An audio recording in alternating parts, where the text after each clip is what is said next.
रोज़ की तरह आज भी मैं आपके साथ कुछ ऐसी टिप्स एंड ट्रिक्स शेयर करूंगी जो आपके बहुत काम आएगी।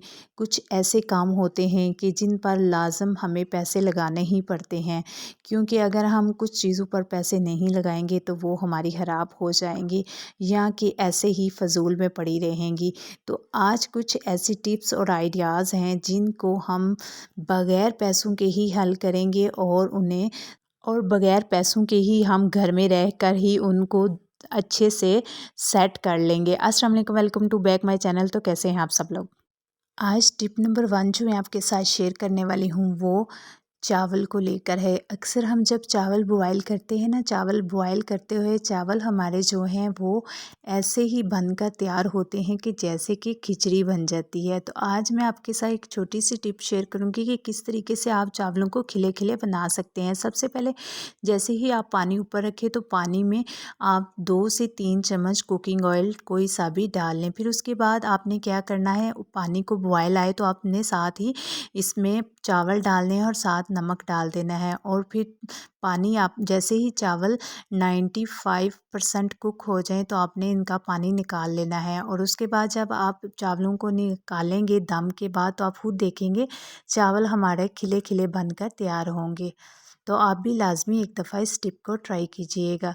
अक्सर ऐसा होता है कि किचन में जब हम काम कर रहे होते हैं ना, थोड़ी-सी गफ़लत की वजह से हम अपने ही काम को ज़्यादा बढ़ा लेते हैं। वो कैसे बढ़ाते हैं कि हम जब भी सब्ज़ियाँ वग़ैरह आती हैं तो सब्ज़ियों को स्टोर करने के लिए हम क्या करते हैं कि जो हमारी किचन स्लैब्स होती है या किचन फ्लोर होता है वहीं ही हम बैठकर अपनी वेजिटेबल को साफ़ कर रहे होते हैं, तो उससे हमारा काम और बढ़ जाता है। जब भी आप वेजिटेबल कट करें या साफ़ करें तो आप कोशिश किया करें कोई भी न्यूज़पेपर या कोई भी पुराना कपड़ा रख लें साफ़ वाला, तो वो आप किचन स्लैब पर बिछा लें। उससे ये होगा कि जब भी आप अपनी सब्ज़ी को अच्छे से साफ़ कर लेंगे ना, तो जितना भी वो उसमें से कचरा वगैरह निकलेगा उस न्यूज़पेपर पर उस कपड़े पर पड़ा रहेगा। और जैसे ही आप अपनी सब्ज़ियों को साफ़ करके बॉक्स में रख लेंगे तो उससे ये होगा कि जितना भी कचरा होगा उस कपड़े पे होगा, इजीली आप उस कपड़े को उठा के डस्टबिन में झाड़ लें और कचरे को डस्टबिन में फेंक दें। इस तरीके से जो आपकी किचन स्लैब्स है वो भी गंदी नहीं होगी और आपका जो टाइम भी वेस्ट नहीं होगा। इस तरह छोटे छोटे कामों को अगर हम अपनी ज़िंदगी में अपना लेंगे तो हमारी ज़िंदगी बहुत ही आसान हो जाएगी। जो घंटों का काम है वो हमारा मिनटों में हो जाएगा। तो है ना मज़े की टिप। अगर आप लोगों को मेरी इस तरह की टिप अच्छी लगती है तो मेरे चैनल को लाइक शेयर और सब्सक्राइब लाजमी करें। यहाँ हम क्या करेंगे, जो मैंने सब्ज़ धनिया लिया था इसको मैंने अच्छे से साफ़ कर लिया था। इसकी जो येलो वाले पत्ते थे उनको मैंने टहनियों को निकाल लिया था और एक फोक लिया था, कांटे की मदद से ना मैं इसको अच्छे से इसके ऊपर चला रही थी। और यकीन माने कि एक कांटे की मदद से ना बहुत अच्छे से हमारे जो इसके ऊपर से पत्ते थे ना जितने भी, वो आसानी से एक साइड पे आ गए थे।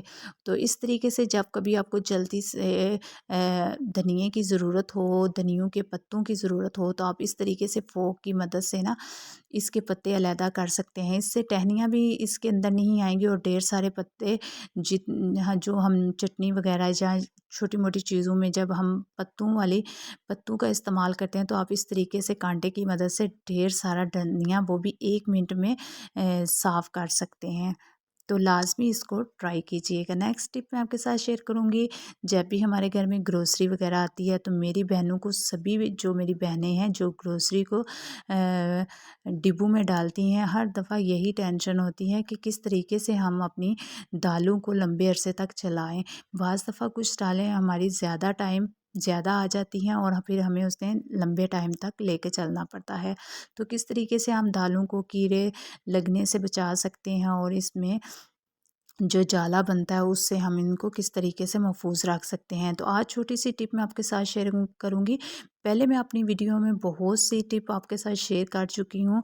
डिफरेंट टिप मैंने आपके साथ शेयर की हैं दालों को सेव करने के बारे में। तो आज जो टिप है ये भी बिल्कुल डिफरेंट है। तो आपको जो भी अच्छी लगे, इजी लगे, आप उसको जो है अपनी ज़िंदगी का हिस्सा बना सकते हैं। यहाँ मैं जो टिप लूँगी, सबसे पहले चने की दाल को लूँगी और इसमें मैंने डाल लिया था 1 से 1.5 चम्मच नमक का। क्योंकि अक्सर आजकल ये होता है कि जब भी हम नमक का आप लोग सोच रहे होंगे कि नमक का इस्तेमाल अक्सर ऐसा होता है जब भी हम दालों का इस्तेमाल करते हैं, तो मेरी जो आदत है, मैं तो दालों को जब भी इस्तेमाल करती हूँ एक दफ़ा इन्हें लाज़मी धो लेती हूँ। धोने के बाद ही इसको इस्तेमाल करती हूँ। तो जो एक्स्ट्रा नमक होगा जब आप इसे धोएँगे दालों को, तो वो निकल जाएगा। ये देखें, अभी मैंने पहले जो वीडियो में बताया था, मैंने इसमें लहसुन की डंठल और तेज़पात भी डाल के आपको लोगों के साथ शेयर किया था, और फॉइल पेपर वाला भी मैंने शेयर किया था कि इस तरीके से आप मुख्तलिफ़ चीज़ों की मदद से अपनी दालों को लंबे अरसे तक चला सकते हैं, ख़राब होने से बचा सकते हैं। इधर चनों में भी मैंने नमक डाल लिया था। जितने आपके चने हैं उसी मकदार के हिसाब से आप नमक को कम ज़्यादा कर सकते हैं। नमक में कीड़ा जो है वो नमक वाली चीज़ों को बहुत कम पकड़ता है, ये इतनी जल्दी से नहीं लगता। तो आप लाज़मी इसको भी ट्राई कीजिएगा। और ये एक ऐसी चीज़ है कि हमें इधर उधर से लानी भी नहीं पड़ेगी, क्योंकि हमारे किचन में ही मौजूद होती है। तो किचन में ही मौजूद चीज़ों से हम अपनी दालों को महफूज कर सकते हैं। तो इसमें भी मैं नमक डालूँगी, और नमक डालने के बाद मिक्स करूँगी, और दोबारा इसको मैं जार में डाल लूँगी। तो इस तरीके से आप अपनी छोटी-छोटी चीज़ों को महफूज कर सकते हैं और बचा सकते हैं। अगर हम इन छोटी-छोटी चीज़ों पे तवज्जो नहीं देंगे, तो ये हमारी जो चीज़ें हैं ज़ाया हो जाएँगी, और जब ज़ाया हो जाएँगी तो आप भी समझते हैं हमारी जो पैसे हैं वो भी ज़ाया होते हैं। तो आप जानते हैं इस महंगाई में तो पैसों को बचाकर अगर आप इस तरह की चीज़ों को बचाएँगे, तो आप किसी और चीज़ पर भी लगा सकते हैं। बच्चों के कपड़े, छोटी-मोटी चीज़ें भी खरीद सकते हैं। नेक्स्ट छुरी को लेकर है। अक्सर जो चाकू छुरियाँ हम सब्ज़ी काटने के लिए इस्तेमाल करते हैं ना, कुछ टाइम के बाद उनकी धार बिल्कुल ही ख़राब हो जाती है, और फिर हमें ना जितनी भी छुरियाँ, चाकू हमारे घर में इस तरह होते जाते हैं ना, हम उनसे साइड पे रखते जाते हैं।